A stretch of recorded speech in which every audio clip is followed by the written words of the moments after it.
Hi guys, welcome to a new Seiko Mod watch build video. Today I have a special watch. It's a Rolex Land Dweller X Tissot PRX combination Homage that I'm building today, and the combination works out really well.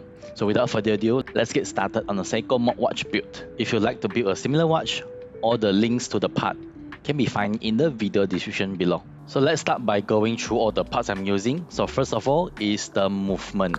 I am using the good old Seiko NH35 movement. It's an automatic movement with that complication. Next, take a look at the dial. It's a baby blue color, which I think looks gorgeous. I'm really excited how this will look like in the keys. Next is the hand, just a typical looking hands, nothing really complicated. Now this is the case, a Tissot PRX looking case with integrated bracelet and with open case back. And this is the integrated bracelet which we will be installing on the case itself. So let's start by taking the movement out. And the first thing to do is to install the dial on top of the movement. So first you can see there's few dial fits at the back of the dial, and let's align it against the hole on the movement. And once we align it, we will need to remove the unnecessary dial fit. Use a marker to mark on the fit that you are supposed to remove. Flip it around and do the exact same thing on the other side. Use a good old plier to just twist the dial fit, and it should come right off.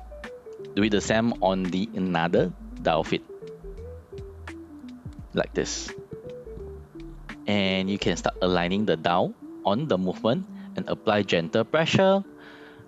The dial should now stick on top of the movement, just like this. Next, we will be installing the hands on the movement.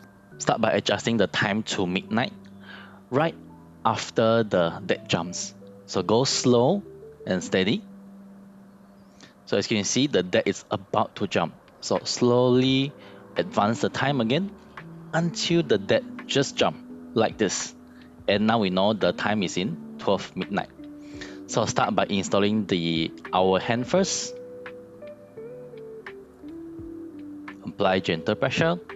Make sure everything aligns properly before committing to the push. Looks good. Once you're happy with the alignment, you can use this hand pusher tool to apply a even more even force and pressure to install the hand, just like this. So now once our hand is installed, have a check, making sure the hand turns properly around the dial and around the movement. And then turn on around to test on the dead jump. Yep, jumps perfectly at 12 o'clock. Now proceed to install the minute hand. Again, rinse and repeat the same method. Align the minute hand to 12 o'clock and apply gentle pressure using the hand pusher tool, just like this. Turn the movement around and apply pressure evenly. Once the minute hand is in, check making sure both hands doesn't touch each other. There's enough clearance, and test out both hands at 3 o'clock, 6 o'clock, 9 o'clock, and also 12 o'clock.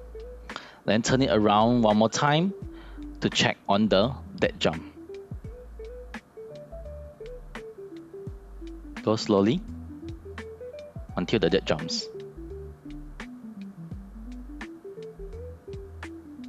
Just like this, and it's almost perfect, and happy with it. Now it's time to install the second hand. Again, use a rotary coil and a pusher, align to the second hand pin. Install gently to secure the second hand on the movement, just like this. Take your time, don't rush. And it's in, and you can see the second hand is ticking. Looks really good. Just make sure the second hand clears the minute hand and it's not stuck when the two hands meets each other. Just like this, and it clears perfectly. So to me, it's looking really good and I'm happy to proceed. So the movement looks really good now. Time to prep the case. So this is the case. Open up the crown, screw the crown on the stem, and open the case using this rubber ball. And now flip the movement around, and we'll be starting to remove the stem. Now again, flip the movement again. And now we are ready to place the movement inside the case. Remove the spacer in the case. Slowly lower the case on top of the movement to slot the movement into the case. Like this. Now install back the stem, because we're going to measure how much stem we're going to remove later on. Be gentle, slowly slot it in, just like this. Can put the spacer in temporary, just to keep the movement in place. And after measuring, we will be taking out 6.7mm of the stem. So use a marker to mark on the stem and cut it using a wire cutter like this. Screw the crown back to the stem and try to insert it back into the movement. Looks good, and it's in now. Test out the length of the stem by screwing the crown in. Now I'm happy with the length. Let's start by gluing the stem to the crown using this thread locker. Just apply a little bit on the stem. Screw back the crown on top of the stem with the thread locker, and now the stem should stick to the crown. Remove any excess and slot it back to the movement. Now what's next is to prep the gasket.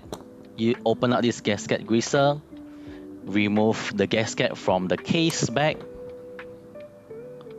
like this, place it inside the gasket greaser, close it and grease it thoroughly for better water resistance performance on the case. Now it's thoroughly greased. Place the gasket on the case back, install it back properly. Now we are ready to close the watch up.